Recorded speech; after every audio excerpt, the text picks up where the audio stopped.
हाँ जी, क्वेश्चन देखें, इसको थोड़ा सा डिस्कस करते हैं फिर। ये अच्छा सवाल है। इसमें हमने कैलकुलेट नेट कैश फ्लो, मतलब, और कैश फ्लो हमने कौन सा लेना है हमेशा, फ्यूचर। फ्यूचर कैश फ्लो, इसमें जो चीजें इस्तेमाल होती हैं ना, एक रेलिवेंट कॉस्टिंग का कॉन्सेप्ट इस्तेमाल होता है, और बाकी समझ लो इम्पेयरमेंट लॉस वाला कॉन्सेप्ट इस्तेमाल होता है। तीसरा आपको कैश फ्लो का पता होना चाहिए बस, कि कैश फ्लो, क्योंकि फ्यूचर कैश फ्लो लेने तो कैश फ्लो का भी पता होना चाहिए। जब हम कहीं प्रॉब्लम आएगा तो हम कैश फ्लो स्टेटमेंट को भी कुछ बातें कंसीडर करेंगे। जब हम चीजें नॉन कैश आइटम देखते होते हैं ना, तो नॉन कैश आइटम हमने वो चीजें कंसीडर करनी है जो इनडायरेक्ट मेथड में एडजस्टमेंट में नॉन कैश आइटम करते थे, वही वाली। ठीक है, तो कुछ थोड़े थोड़े कॉन्सेप्ट मिक्स होकर ये टॉपिक बना हुआ। तो चलें जी, क्वेश्चन के अंदर लिखा हुआ है the project will be last 3 years। Project की उम्र 3 साल, 3 साल के अंदर ये प्रोजेक्ट खत्म हो जाएगा एक तरह से। Assume that all cash flow occur at the end of the relevant year. आपको पता है हमने पढ़ा ही इसलिए है, एट द एंड में है या एट द स्टार्ट है, ये चीजें बड़ी कंसीडर करने वाली। सबसे पहले लिखा हुआ है receipts from sale will be, sale से पैसा लिया हुआ 5 लाख पहले साल, 5 लाख दूसरे साल और 3 लाख तीसरे साल। सवाल क्या है, net cash flow, inflow minus outflow. आपने सिर्फ बातें दो कंसीडर करनी है, अमाउंट कितनी है कैश फ्लो की और किस टाइम पर है, बस पूरे टॉपिक के अंदर। और ये वो टॉपिक है जिसका सवाल भी एक है और उसने पेपर में आना भी है। मतलब एडजस्टमेंट हम ऐसा ऐसा डेली बेस पे एक एडजस्टमेंट दो एडजस्टमेंट ऐड करते जाएंगे, वो ऐड होती जाएंगी।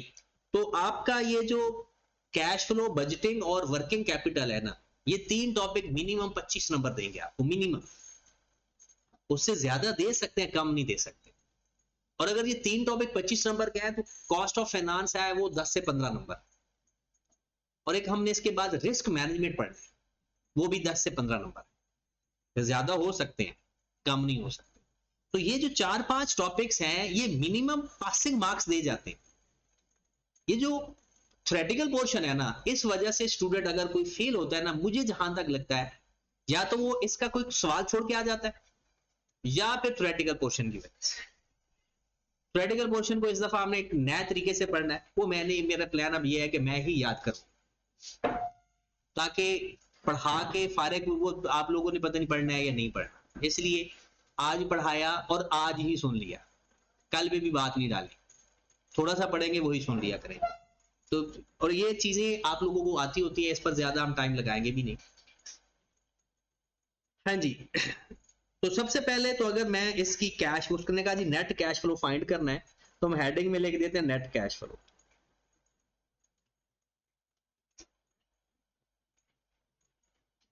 फिर यहां पर लिख लेते हैं ईयर 0,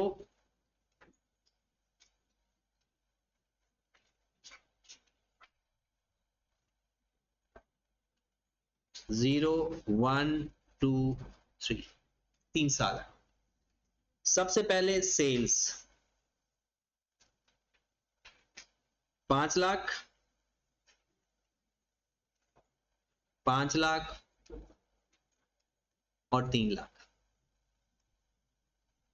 अभी सिर्फ हम कैश फ्लो बता रहे हैं, बाद में जब सवाल करेंगे तो फिर कैश फ्लो की अरेंजमेंट को भी देख लेंगे। अब आ जाते हैं यहां से, a company is considering a new large project, ये हमें पहले ही पता है, ये long term. It's on a piece of land that is bought 6000 over 40 years ago। माशाल्लाह 6000 का खरीदी थी 40 साल पहले, ये एग्जिस्टिंग लैंड है। This land is currently not being used but could be sold now 1.2 million। कहते वैसे तो इसका कोई फायदा नहीं है, मतलब कोई इस्तेमाल नहीं है, लेकिन अगर हम इसको बेचे तो 12 लाख की बिक जाएगी। 6000 की खरीदी थी उसने। इफ इट इज यूज्ड, अगर हम इसको इस्तेमाल करते हैं, it could be sold in 3 years times for rupees 1.3 million। अब अगर आप ये लैंड खुद इस्तेमाल करते हो, अब मुझे बताओ, ये प्रैक्टिकली सवाल है, इसमें परेशानी वाली कोई बात ही नहीं है। मतलब एमएफए में मैं नहीं कहता कि आप लोग फेल हो सकते हो, बहुत, फिर वो कहते हैं हार्ड लक, मैं उसे कहता हूं कि अगर बंदा फेल हो तो हार्ड लक है। 1.2 मिलियन अगर मैं ये जमीन अपने प्रोजेक्ट में इस्तेमाल कर लेता हूं तो मेरे पास कौन सी लॉस हो रहा है, मेरा 1.2 मिलियन लॉस हो जाएगा। जहरी सी बात है, अगर मैं जमीन बेच के 1.2 मिलियन ले लेता हूं तो अब नहीं मिलेगा अगर प्रोजेक्ट में इस्तेमाल होता है, लेकिन 3 साल बाद वो 1.3 मिलियन की बिक जाएगी। तो आप अगर इसका कैश फ्लो देखो लैंड का, आज 12 लाख मेरा आउटफ्लो है, कंट्रीब्यूशन लॉस होगा ना, स्क्रैप वैल्यू लॉस हो गया, लेकिन 3 साल के बाद 13 लाख मेरा इनफ्लो है। बातें दो देखनी है, वैल्यू और टाइम।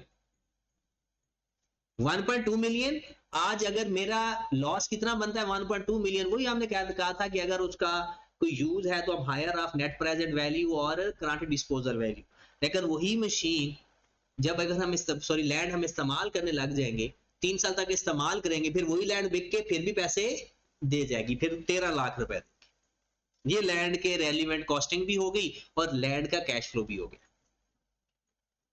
उसके बाद a company will spend 5 lakh building a work processing plant for the project. The company finance the plant with a 3 years bank loan at the rate of 5%. The resale value is 50,000 after 3 years. पहली बात तो ये है, इस 5% को काटेंगे, ये financing activity है, जो लोन लिया वो भी काट दिया। हमने सिर्फ देखना है कि आपने जैसे मर्जी लिया, प्लांट लिया कितने का और उसकी रेजिडुअल वैल्यू क्या है। नॉन कंटेस्टेड की ये दो चीजें ही रेलिवेंट होती हैं। तो कितने का दिया प्लांट, 5 लाख का, ये हमारा यहां का आउटफ्लो है, और बिक कितने का जाएगा, 50,000 का, ये हमारा इनफ्लो। Got it. सेल उसने बताई हुई थी, लैंड हमने सीखा, प्लांट हमने सीखा। अब ये आपके सवालों की एडजस्टमेंट हो रही है कि आपने यही एडजस्टमेंट आनी है, कोई ना कोई एडजस्टमेंट पेपर में आ जाती है। उसके बाद raw material requirement for the project, output of 100 ton of the product X, 100 ton हमने बनाना है एक्स का, with information about the amounts already held as follow. कहता है कि ये दो तरह के मटेरियल है, मटेरियल ए और मटेरियल बी। तो यहां पर पहले हम लिख लेते हैं मटेरियल ए। कहता है कि जनाब current amount in the inventory, 100 ton आपके पास पड़ा हुआ है, आपको चाहिए कितना था, 100 टन, तो नीचे लिखा हुआ 200 टन चाहिए, और ये क्या लिखा हुआ, एनुअल रिक्वायरमेंट, हर साल आपको 200 टन चाहिए। कॉस्ट 95 पे आपने खरीदा था, स्क्रैप वैल्यू अगर बेचोगे तो 30 का बिकेगा, नया खरीदोगे तो 100 रुपए का। Use elsewhere, answer is yes. फिर उसने कहा कि कंट्रीब्यूशन उसका क्या है, आफ्टर डिडक्शन ऑफ करंट 40 और एनुअल रिक्वायरमेंट है 200। नीचे उसने सारी इंफॉर्मेशन दी हुई है बी की। तो ए के बारे में क्या ख्याल है, उसका अल्टरनेटिव यूज है, और अल्टरनेटिव एल्सवेयर का मतलब है हम इसको अगर कंसीडर करें रेगुलर यूज में,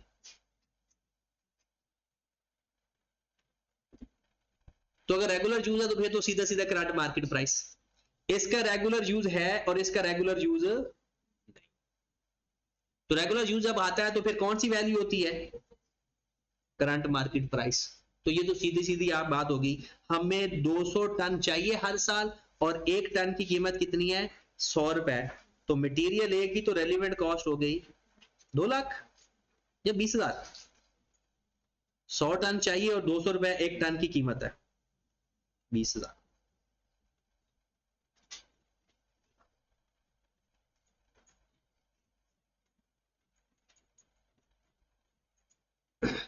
मेन पूरा क्वेश्चन के अंदर था ही मटेरियल बी। अब मटेरियल बी की रेलिवेंट कॉस्ट निकालते हैं। कहते हैं material B is toxic, no further supplies are available until the end of the first year.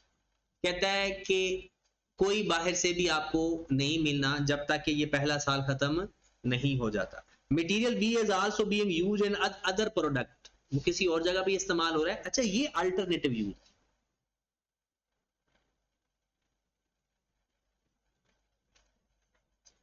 For which 50 ton are required annually, जहां पर वो 50 टन हर साल हमें वो वहां लग जाता है। This other product is being discontinued from the end of the year 1, फिर at the end of the year 1 के बाद वो खत्म हो जाएगा project. There is no other use of the material B to dispose of material B cost to company. ये मेरे ख्याल में 25 है, यहाँ 125 लिखा हुआ है। अभी हम 125 से कर देते हैं, ये लिखा 25 हुआ है, बुक के सोल्यूशन में 25 से मल्टीप्लाई किया हुआ है, तो ये 25 है, 125 नहीं है। The standard cost prepared by management accountant show a cost for product X is 450 per ton produced. This include direct labor cost 100 per unit of the product X. अब पहली बात तो ये है कि आपको 100 टन चाहिए, 100 टन अवेलेबल है, खरीदा था 80 का, ये तो खत्म। टॉक्सिक है, टॉक्सिक का मतलब होता है इसको ना डिस्पोज करने पे खर्चा आएगा, इसका बिकेगा नहीं है। कहता है रिप्लेस 90 रुपए का नया खरीद सकोगे। और यहां पर लिखा हुआ contribution after deduction of current replacement cost, तो ओरिजिनल कंट्रीब्यूशन कितना हुआ? 490। भला क्यों? कंट्रीब्यूशन से आज तक आप बताया करंट रिप्लेसमेंट कॉस्ट भी कभी माइनस हुई? कंट्रीब्यूशन क्या होता है? Sale minus variable cost, sale minus variable cost होता है। वो कहता है कि ये आपके पास जो 400 रुपए पड़ा है वो इस रुपए 90 रुपए से नेट हुआ है। तो फिर ओरिजिनल कंट्रीब्यूशन क्या हुआ? 490। अगर वो किसी और प्रोडक्ट में इस्तेमाल होता है तो वहां से हमें 490 का फायदा देगा जी। Current replacement, current market price, अगर हम मार्केट से खरीदने जाते हैं तो वो कितने का मिलेगा। अब इसको दोबारा देखकर इसकी यहां पर ही वर्किंग कर लेते हैं, ताकि पढ़ेंगे भी साथ और यहां पर ही वर्किंग में करवा देता हूं। अच्छा, ये जो आपके पास मटेरियल 100 टन पड़ा हुआ, ये तो अभी पड़ा हुआ है ना, हर साल तो नहीं पड़ा हुआ, ये तो अभी पहले साल की वर्किंग पर करनी पड़ेगी, उसके बाद तो आपको मार्केट से खरीदना पड़ेगा। तो अगर दूसरे और तीसरे साल की बात करें तो वो तो सीधा सीधा 90,000 आ रहा है।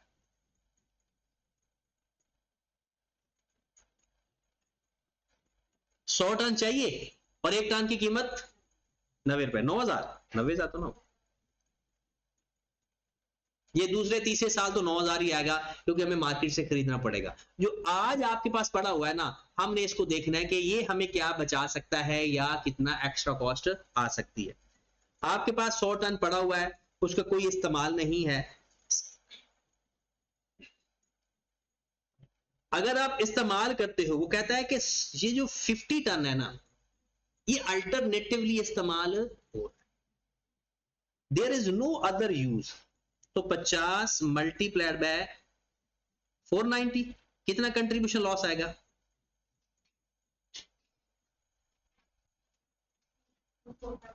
कितना? 245। अगर हम अपने प्रोजेक्ट में इस्तेमाल करेंगे तो फिर उस प्रोजेक्ट में इस्तेमाल नहीं होगा ना, जिस जगह वो अल्टरनेटिव, वो कहता है जी 50 टन वो इस्तेमाल हो जाता है। This other product is being discontinued from the end of the first year, पहले साल के एंड से वो भी खत्म हो जाएगा। दूसरा कि जो बाकी 50 होगा, there is no other use of the material B, that to dispose of material B cost, company cost 25। इसका मतलब है 50 मल्टीप्लाइड बाय 25, ये कितना आ रहा है? 1255। और अगर इसको 125 से मल्टीप्लाई करो तो कितना बनता है? हम ना 125 से मल्टीप्लाई कर रहे, तो हम इसी सवाल को भी, आपके पास यही लिखा हुआ है, लेकिन बुक में जब मल्टीप्लाई किया होगा तो फिर आपको आइडिया हो जाएगा, 6250। अब आप देखिए, ये हमारा कंट्रीब्यूशन लॉस होगा और ये हमारा डिस्पोजल कॉस्ट सेविंग होगी। दोबारा इसके बारे में सुने, 100 टन पड़ा हुआ है, उसका कोई और यूज नहीं है, लेकिन अल्टरनेटिव यूज है। अल्टरनेटिव यूज है तो आपको पता है हम लेते हैं higher of scrap value, and scrap value तो थोड़ी सी होनी है, स्क्रैप वैल्यू तो है ही नहीं, वो टॉक्सिक है। 50 टन इस्तेमाल हो सकता है और बाकी 50 को फिर हमें जाया करना पड़ता है। अगर ये पूरे का पूरा 100 टन हम इस्तेमाल करते हैं तो जहां पर ये इस्तेमाल हो रहा था वो कंट्रीब्यूशन लॉस हो जाएगा, और जो अगर हम उसको सेव कर लेते हैं, यानी अगर उसको जाया भी करना था तो 6250 हमारा लगना था, वो कॉस्ट सेविंग भी हमारी होगी। तो ये दोनों हमारे रेलिवेंट कॉस्ट है, लेकिन एक हमारी इनकम है और एक हमारा एक्सपेंस है। इनकम कौन सी है? डिस्पोजल कॉस्ट 6250, ये कॉस्ट सेविंग है तो ये पॉजिटिव आएगी। और 24,500, अब लिखना दोनों को ना ईयर जीरो पे चाहिए था, ठीक है ना। जो आपके पास एक चीज जाया पड़ी हुई है अभी, तो अगर आप वो टॉक्सिक नेचर किया तो अगर जाया करनी है तो अभी करनी। हमने फिर दूसरे को ईयर 1 पे क्यों लिखा? क्योंकि उसने कहा this product is being discontinued from the end of the year 1, इस हिंट की वजह से। अदरवाइज उसको जहां मर्जी लिख लेते, ईयर 0 पे भी लिख सकते थे, ईयर 1 पे भी लिख सकते थे, लेकिन जब भी कोई चीज टॉक्सिक नेचर की होती है, अगर टाइम ना बताया जाए तो वो कौन सा टाइम होगा? हमेशा 0। स्क्रैप वैल्यू, किसी की स्क्रैप वैल्यू लेनी है वो भी ईयर 0 पे लेनी है, और किसी की डिस्पोजल कॉस्ट लेनी है तो वो भी ईयर 0 पे लेनी है। खत्म हो गया सवाल। इसको नेट कर लेंगे, प्लस माइनस कर लेंगे, हमारा नेट कैश फ्लो आ जाएगा।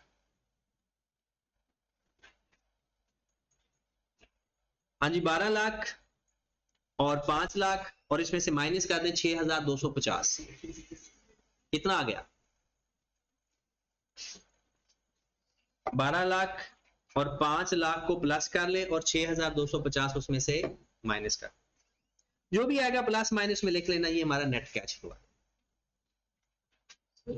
जी। लैंड को क्यों लिया हुआ है?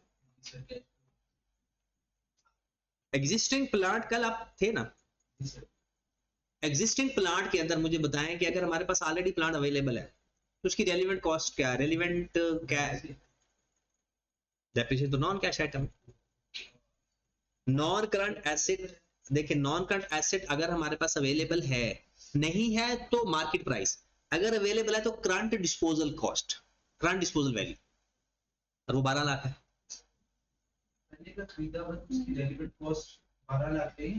देखिए ना, पहले का खरीदा हुआ है ना, 6,000 का खरीदा था 40 साल पहले, आज 12 लाख उसकी वैल्यू है। अगर हम बेचते हैं तो 12 लाख मिल जाएगा, और अगर हम अपने प्रोजेक्ट में इस्तेमाल कर लेंगे तो वो 12 लाख हमारा फिर नहीं मिलेगा। चलें जी, अगले सवाल पे आ जाए। इस क्वेश्चन के अंदर briefly explain the main principle to identify the relevant cost and receive use example from this, calculate the project net present value find करनी है, और recommend whether the company should proceed the project or not. Net present value positive आएगी तो इस्तेमाल कर लेंगे, नहीं आएगी तो हम इस्तेमाल नहीं करेंगे। रेलेवेंट कॉस्ट का ही ये सवाल है, इसको हम देखते हैं। रेलेवेंट कॉस्ट इसके अंदर इस्तेमाल होती ही होती है, मेन वही नेट कैश फ्लो फाइंड करना। Ali and Company is a medium-sized medical research company engaged in the development of new medical treatment. Ali and Company,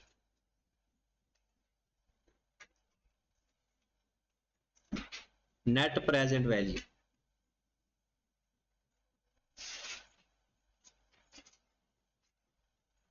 अच्छा जब वो ये कहते हैं ना, ये पेपर में ना फेल होने का सबब, ये point, briefly explain the main principle use to identify relevant cost, ये हर स्टूडेंट को आता होता है पेपर, और ये छोड़ के आ जाते हैं। जब भी लफ्ज एक्सप्लेन का है तो वो आपकी अंग्रेजी लिखवाना चाह रहा है आपको, एक एक लाइन, दो दो लाइन, डेढ़ डेढ़ लाइन, जितनी आपसे हो सकती है, ठीक है। वो कहता है कि आपने इसको क्यों रेलिवेंट कॉस्ट बनाया। सिंपल है, ये लिख देंगे, suppose that material in stock पड़ा हुआ है और रेगुलर यूज है, हम कहेंगे जी material available stock but it's regular use, हम इसकी रिप्लेसमेंट कॉस्ट को रेलिवेंट कॉस्ट समझेंगे, बस। जो हम करते हैं ना उसको अंग्रेजी में लिख लें। जब ये पार्ट आ जाए, आपने ये करके आ जाना है और ये छोड़ के आ जाना है, ये पेपर में ऐसा होता है। तो जब भी लफ्ज एक्सप्लेन आ जाए ना, तो थोड़ा आपने अंग्रेजी लिख कर आनी है लाजमी।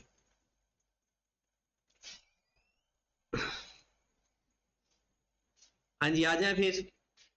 Ali and Company is a medium-sized medical research company engaged in the development of new medical treatment. To date, company has invested 250,000 in the development of a new product called Gravia. कहता भाई ग्रेविया को आपने develop करना है, 2,50,000 रुपए invest कर रहे हो, which can be recovered by selling the formula to an outsider. 2,50,000 रुपए लगाओगे आज और आपको रिकवर हो जाएगा इस फार्मूले को बेच के, क्योंकि आप एक ना मेडिसिन बनाना चाह रहे हो, मेडिसिन का फार्मूला बनाना चाह रहे हो, और आपको लगता है कि आज 2,50,000 लगा दोगे तो कल को जो फार्मूला बन जाएगा ना तो उसको बेच दोगे. It is estimated that it will take further 2 years. 2 साल लगेंगे. At testing before Gravia is approved by medical industry regulator. फिर आपको किसी अदालत से या रेगुलेटर से अप्रूव करवाना पड़ेगा. The company believes that it can sell the patent of Gravia to a multinational pharmaceutical company for ₹1 million. 250 लगा रहे हो, 10 लाख कमा रहे हो. The director of the Ali and Company are currently review the Gravia project as there is some concern about the size of the required finance to complete the development work. Following information is relevant. कहता अभी आपको concern क्या है, 2.5 लाख कहां से ले. कहते उसके लिए हम पहले कैश फ्लो बनाएंगे और वहां पर देखेंगे. पहले तो ये देखना है कि अच्छा ये हमारे लिए फिजिबल भी है या नहीं. नेट कैश फ्लो से हमें ये पता चल जाएगा कि हमें फाइनेंस कितना चाहिए, और उसकी एनपीवी फाइंड कर लेंगे तो उससे पता चल जाएगा कि हमारे लिए फायदेमंद है भी सही. या वैसे मेडिसिन अगर कामयाब हो जाए ना तो कभी भी नुकसान नहीं होती, सिवाय इसके कि आपकी मेडिसिन से पहले मार्केट में आपका कोई कंपेटिटर ना मेडिसिन लेकर आ. कितने साल हैं जी? 0, 1 और इनिशियल इन्वेस्टमेंट कितनी चाहिए? 2,50,000 और वापस कितने मिल जाएंगे? 1 मिलियन. अच्छा ये ना इसकी अंग्रेजी की वजह से ये मसला है कि हैज इन्वेस्टेड का लफ्ज लिखा हुआ है, तो टू डेट ऐसा लग रहा है कि आज की डेट तक कितना खर्चा हो चुका है, लेकिन आई कैप का तो ये सवाल है ही नहीं. जो बुक वाले ने ये क्वेश्चन दिया हुआ है ना, उसका मतलब है कि आज की डेट को 2,50,000 इन्वेस्टमेंट के लिए चाहिए, तो उसने इसका मतलब ये निकाला. हाँ पेपर में जो आई कैप का होता है ना वो क्लियर होता है, उसमें इतना मसला नहीं होता.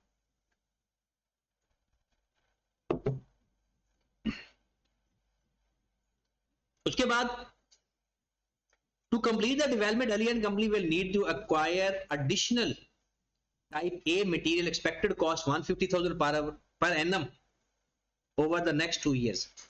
Additional type A material, ये जो जिसके बारे में कुछ ना बताया हो ना, उसका क्या मतलब है कि वो हमने बाहर से खरीदना है. किसी मटेरियल के बारे में अगर कुछ भी नहीं बताया हुआ तो फिर हमने क्या करना है कि जितना हमें चाहिए उतना हमने मार्केट से खरीद. To complete the development, Ali and Company will need to acquire additional type A material expected to cost 150,000 per annum over the next 2 years. Material A क्या होगा जनाब? 150,000 चाहिए, पहले साल भी चाहिए और 150,000 अगले साल भी चाहिए. Material B. Material B will also be required. Currently, there is a sufficient stock of type B material to last for the 2 years of the project. The material originally cost 50,000. यह भी आपने देखना है क्योंकि ये सब मैंने आपसे पूछना है. Its replacement cost 75,000. Instead of using it on this project, it could be immediately sold as a scrap 20,000. It has no further use alternative. इसका कोई पहले B मटेरियल आपको चाहिए, करंटली वो सफिशिएंट है, आपका स्टॉक पड़ा हुआ है. The for last 2 years for the project. Material B की ओरिजिनल कॉस्ट थी 50,000, रिप्लेसमेंट कॉस्ट है 75,000. कहते हैं instead of using this it could immediately scrap 20,000. It has no further alternative use. बताएं स्क्रैप वैल्यू होगी अभी आपके लिए कौन सी है? आप रिप्लेसमेंट, आपका रिप्लेसमेंट है। आहद कौन सी रेलिवेंट क्वेश्चन? कल तो आप आई नहीं थे मुझे लगता है, आपने ईद ज्यादा गुजारी है। स्क्रैप ही आएगा। उमर देखें, जब आपके पास स्टॉक अवेलेबल है और उसका कोई इस्तेमाल नहीं है तो स्क्रैप है। हाँ, अगर उसका इस्तेमाल रेगुलर इस्तेमाल होता तो फिर हम रिप्लेसमेंट कॉस्ट लेते। और याद रखें, जो स्क्रैप होता है और डिस्पोजल कॉस्ट होती है वो हमेशा ईयर जीरो पे लेते हो, हमेशा ईयर जीरो पे लेते, क्योंकि वो मटेरियल बी जो आपके पास अवेलेबल है वो अभी बेच के पैसे ले सकते हो ना। करंट मार्केट पर उसकी जो करंट डिस्पोजल वैल्यू बताई हुई है वो 20,000 है, एक साल बाद पता नहीं कुछ और हो जाए। तो ये हमेशा, ये जो इसकी रिप्लेसमेंट कॉस्ट है ये आपने ईयर जीरो पे लेनी है। जो बी मटेरियल है वो आपके पास अवेलेबल है, हाँ फिर वो उस हिसाब से फॉलो करें। इसके बाद वो कहता है जनाब, it is decided to continue with Gravia project, specialist equipment will need to purchase immediately 1 lakh रुपए। This equipment could eventually be sold at the end of the project for ₹25,000। अभी आपको 1 लाख रुपए में एक चाहिए इक्विपमेंट और वो बाद में बिक जाएगा 25,000 का। स्पेशल इक्विपमेंट है, अभी कितने का मिलेगा? 1 लाख का इनफ्लो आउटफ्लो और 25,000 वापस मिल जाएगा इनफ्लो। ठीक होगी बात? उसके बाद आ गया point number 2, chemist currently employed for an annual salary 20,000 each will be made redundant. कहता है भाई साहब, 2 केमिस्ट काम कर रहे हैं 20,000 रुपए में currently, will be made redundant whenever Grewia project end. कहता है जैसे ग्रेविया प्रोजेक्ट होगा कंप्लीट, ये बंदों को हमने भगा देना है। redundancy payment are expected to be 1 full year salary each। कहता हाँ, जब उन्हें भगाएंगे ना तो फिर हम उन्हें 1 महीने की सैलरी एक्स्ट्रा भी देंगे, 1 साल की, 1 साल की सैलरी एडिशनल देंगे। और उनकी 20,000 रुपया एनुअल सैलरी है एक की, 2 बंदे आप भगा रहे हैं तो 40,000। अब मैं वैसे इसके बारे में बता, कोई भी आपका एम्प्लॉई है, अगर आप उसको पहले पैसे दे रहे हैं ना, अगर आपको उसको भगाएंगे ना तो रिडंडेंसी पेमेंट सिर्फ रेलिवेंट है। अगर आप अपने लोगों को, यानी काम करते लोगों को जो ऑलरेडी इंप्लॉयड हैं, अगर आपने उनको रिडंडेंट करना है, भगा देना है, तो उनकी जो कंपनसेशन दे रहे हो, रिडंडेंसी दे रहे हो, वो होगी रेलिवेंट। दूसरी बात, अगर आपके पास एक बंदा काम कर रहा है और आपने कहा कि यार यहां तो अब इसका काम नहीं कहा, इसको शिफ्ट कर दो किसी और जगह पे, अपने ही किसी और जगह, तो फिर कुछ रेलिवेंट नहीं, क्योंकि फिर तो आपने उसको भगाया ही नहीं। आप पहले उसकी कॉस्ट बेयर कर रहे थे, बाद में भी बेयर कर रहे हो ना, उसको आपको एडिशनल कॉस्ट पे। यहां पर एक मसला आता है, कुछ स्टूडेंट ये समझते हैं कि जब इनको निकाल दिया जाएगा तो जो उनकी पेमेंट है वो तो सेव हो जाएगी, वो तो आने वाले सालों में सेव होगी ना, ईयर 2 तक तो वो सेव नहीं है। जैसे ही ग्रेविया प्रोजेक्ट तैयार होगा, खत्म होगा, तब हमने उनको रिडंडेंट कर देना, और वो कब होगा? ईयर दूसरे साल पे। तो हमारे लिए इनकी जो 2 केमिस्ट हैं, इसकी जो रेलिवेंट कॉस्ट है वो कितनी है? 40,000। वो जो लोग हम रिडंडेंट कर दे, जब भी रिडंडेंट करेंगे बस उसकी रिडंडेंसी ही, कॉस्ट ही उसकी रेलिवेंट होती है, बाकी रेलिवेंट नहीं होता। उसके बाद है laboratory technicians currently employed by Eli and company are working on Grewia project at a total annual ₹85,000। एक लेबोरेटरी टेक्नीशियन है जो कि 80,000 85,000 रुपए पे काम कर रहा है। The company has variety of the other project to which the technician could be transferred whenever the Gravia project end। कहता अभी हम उसको 85,000 दे रहे हैं, जैसे ही वो प्रोजेक्ट एंड होगा हम उसको उठाकर किसी और जगह पर शिफ्ट कर देंगे। तो इसमें रेलिवेंट क्या हुआ? कुछ भी रेलिवेंट नहीं है, तो इसमें रेलिवेंस में कुछ भी ना होगा। टेक्नीशियन, उसके बाद annual fixed overhead 1 lakh, of which 60,000 are general overhead, remaining 40,000 directly associated with the project. तो क्या हुआ, 60,000, 1,60,000, कितना रेलिवेंट है इसमें कुछ, कितना 40,000, जो सिर्फ ये तो जनती एडजस्टमेंट होती है। 40 एनुअल है ना,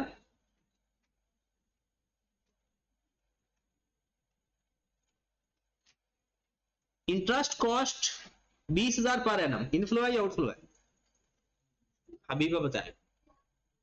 interest cost on finance borrows is 20,000 per annum, ये इररेलीवेंट है। फाइनेंसिंग एक्टिविटी होती ही इररेलीवेंट, चाहे वो लोन हो या उसका इंटरेस्ट हो। लेकिन वो बजटिंग के अंदर ऐसा नहीं होता, बजटिंग के अंदर हम इंटरेस्ट लेकर माइनस करते होते हैं, वो कैश वो और होता है कैश बजट। उसके बाद वो कहता है कि all cash flow occur at the end of the current unless otherwise stated. Discount rate is 10%। Discount rate, इसके नाम सुन लें, discount rate, cost of finance, cost of capital, ये रेट ऑफ इंटरेस्ट के नाम है। चलें जी, उसने पूछा है कि बताओ ये ग्रेविया प्रोजेक्ट आप तैयार करोगे या नहीं करोगे। यहां पर हम लिखेंगे नेट कैश फ्लो। करो जरा जनाब, 2,50,000, 20,000 और 1 लाख, इन सबको प्लस करो, कितना 370,000 नेगेटिव, 1,50,000 और 40, 1,90 नेगेटिव, 1 मिलियन प्लस में माइनस 150,000 प्लस 25,000 माइनस 40 और माइनस 40, 780, 795,000।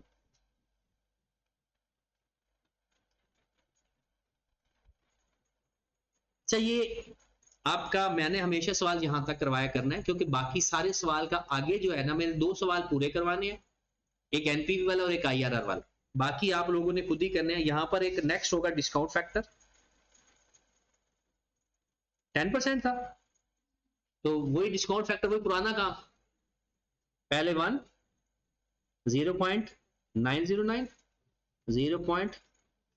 ये तो आता है ना, प्रेजेंट वैल्यू 3,70,000, 190,000 को 0.909 से मल्टीप्लाई करें,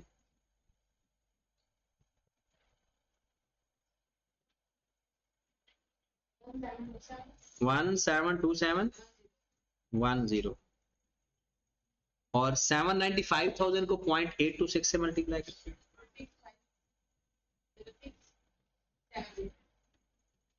नेट प्रेजेंट वैल्यू,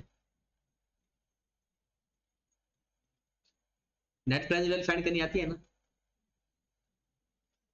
इनको प्लस माइनस कर दें, 221139,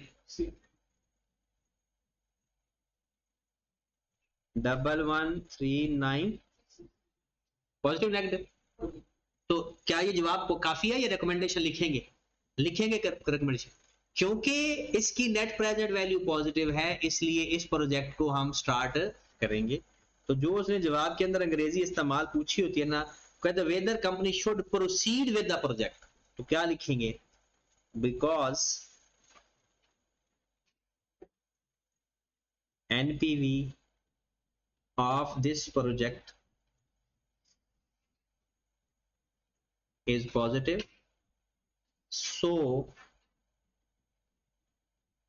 company should proceed with this product.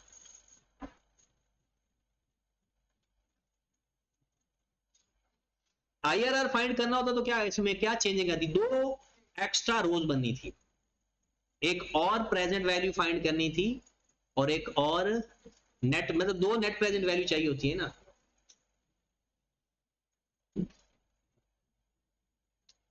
चलें जी, इस क्वेश्चन को हम रीड कर लेते हैं, करना आप इसको घर से ही।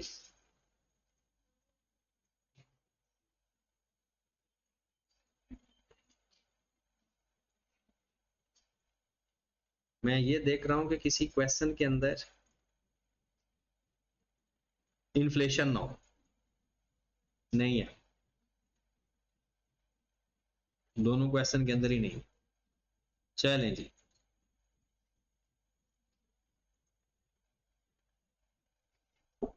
कंसोलिडेटेड, ये दोनों क्वेश्चन, बल्कि एक क्वेश्चन मैं आपको पढ़ देता हूं, करने आपने दो हैं घर से,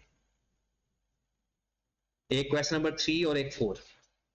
यही टेबल बनाना है आपने, टेबल बनाकर उसकी आईआरआर पूछे तो आईआरआर फाइंड करके दे देना है, और अगर एनपीवी पूछे तो एनपीवी बता दे। Consolidated Oil wants to explore the oil near the coast of Ruritania. The Ruritania government is prepared to grant an exploration license for 5 years for a fee rupees 300,000 per annum. 3 lakh रुपया में आपको ये project मिल सकता है per annum. The license fee is payable at the start of each year. ये interesting चीज आ गई, at the start of the each year. Project कितने सालों का है? 5 सालों का। तो ये आएगा ईयर 0 पे, टोटल 6 साल बन जाएंगे ना, 0 1 2 3 4 5। तो जब भी स्टार्ट ऑफ द ईयर आएगा तो ये 1 साल पीछे चला जाएगा, मतलब ईयर 0 पे 3 लाख आएगा, फिर ईयर 1 पे 3 लाख, और ईयर 5 का जो होगा 3 लाख वो ईयर 4 पे आएगा।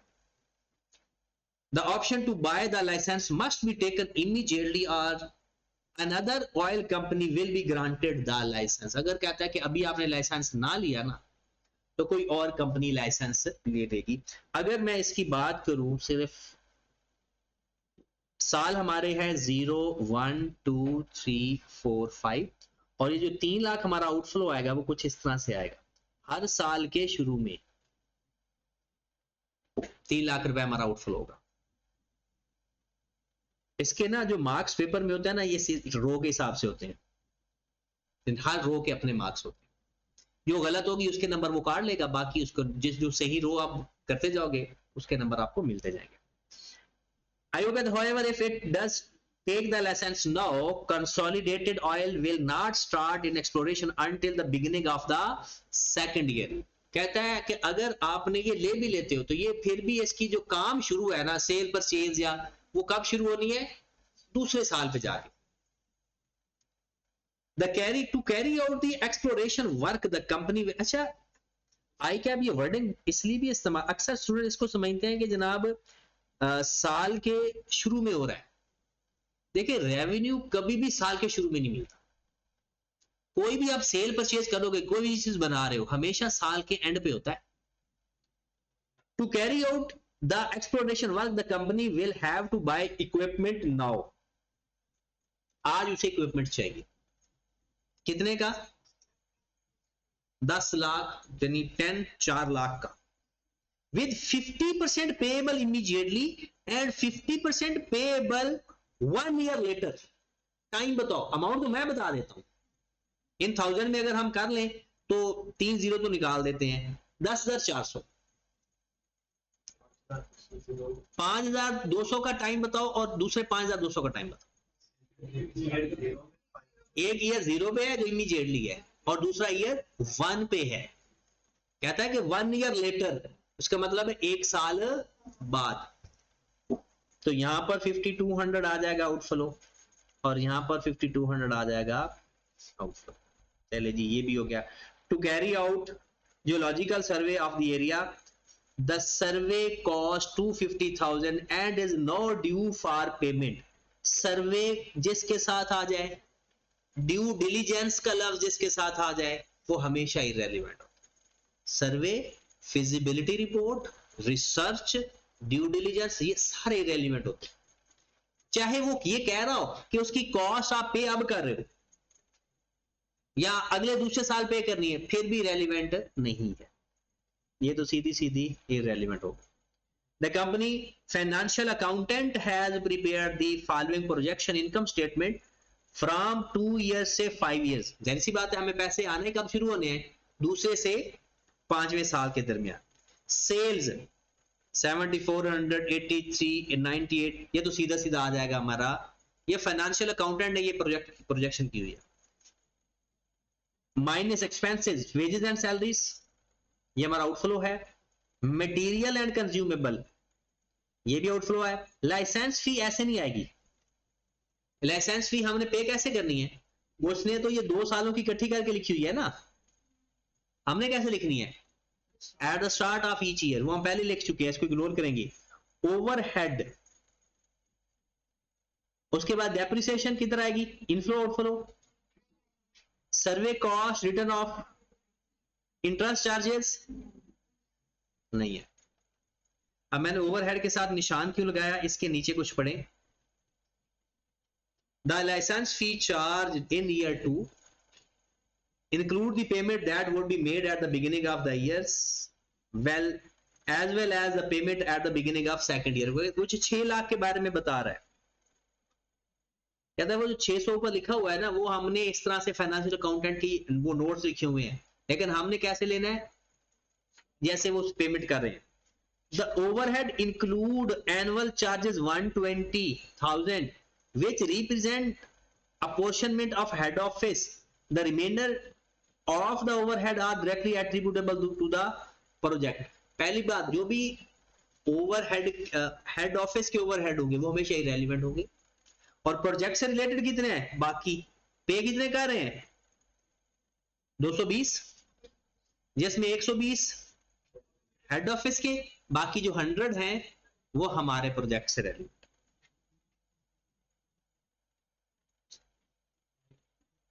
The survey cost of the has been carried out by the firm specialist, survey cost को हमने वैसे इग्नोर कर दिया।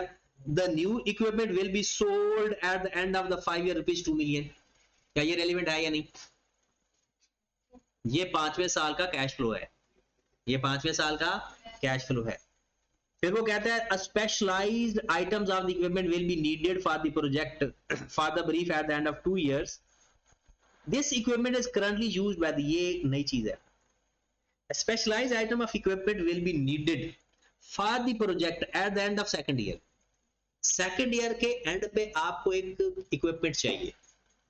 this equipment currently used by the company in an other long term project, ये वाला किसी और जगह इस्तेमाल हो रहा है। the manager of the project has estimated that he will have to hire machinery at a cost of rupees 150,000 for the period the cutting tool on loan। कहता है 1,50,000 रेंट पे हम ले लेते। अब वो जो इक्विपमेंट है वो किसी और जगह इस्तेमाल हो रहा है, वो तो फारिग नहीं है ना, तो फिर हमारा आउटफ्लो क्या हुआ, 1,50,000 जो हमने रेंट देना है। हाँ, चाहे आप लोन पे लेकर रेंट दे दे, कश कर दे, वो लोन फाइनेंसिंग एक्टिविटी में चला जाता, वो तो हमारा रेलिवेंट है ही नहीं, ठीक है। तो हमारा सिर्फ 1,50,000 रुपए आउटफ्लो हमारा रेलिवेंट होगा जी, सिर्फ दूसरे साल के एंड पे चाहिए बस। ये इंपॉर्टेंट चीज आ गई जी। The project will required an investment 650,000 from the end of the first year to the end of the licence period. 6,50,000 working capital के लिए चाहिए, और कब चाहिए, ईयर 1 से लेकर एट तक कितना चाहिए, 650। हाँ जी, वर्किंग कैपिटल में हम क्या लेंगे, ईयर 1 के एंड पे तो 650 ले लेंगे, ईयर 2 पे कितना लेंगे, ईयर 2 पे कितना लेंगे, 0। भला क्यों, क्योंकि वर्किंग कैपिटल का हम चेंज लेते हैं, वर्किंग कैपिटल का हम चेंज लेते हैं, तो चेंज तो उसने बताया ही नहीं। तो हमने क्या करना है, ईयर 1 पे 650 ले लेंगे outflow, eight the end of first year चाहिए ना।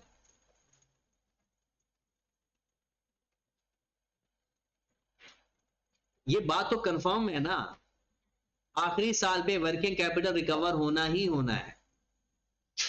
Eight the end of project जितना वर्किंग कैपिटल आप लोग इन्वेस्ट करना है वो सारे का सारा रिकवर होना ही होना।